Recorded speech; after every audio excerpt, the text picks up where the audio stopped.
Саламатсыздар ма? Ақтөбе қаласы номері 10-шы жалпы білім беретін орта мектебінің биология кабинеті. Биология кабинеті 2014 жылғы қыркүйек айында ашылды. Аумағы 58,2 шаршы метрді құрайды. Кабинет жетекшісі Есенова Нұрила Көпбановна. Кабинетте ғалымдар портреті, электронды оқулықтар, жеміс-жидектер үлгілері және киім-кешектер бар. Сонымен қатар құжаттар, оқулықтар және мұғалімге қажетті әдістемелік журналдар бар. Биология кабинетінде тірі табиғат дүниесінің шығу тегі және тарихи даму шежіресі стендімен,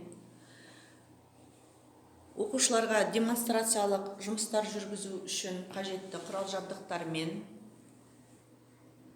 және гербарийлармен жабдықталды. Биология кабинетінің қауіпсіздік ережелері және класс бұрышы интерактивті тақтамен қамтамасыз етілген.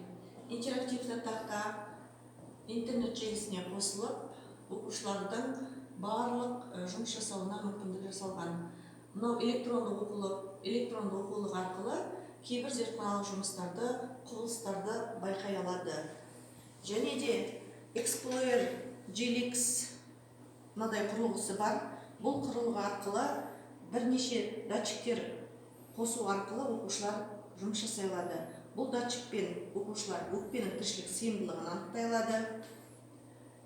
Мынау ЭКГ датчигі арқылы қалыпты жағдайда және жүктеме кезінде жүректің соғу жиілігін анықтай алады. Және динамометр датчигі арқылы оқушылар бұлшықет күшін анықтай алады.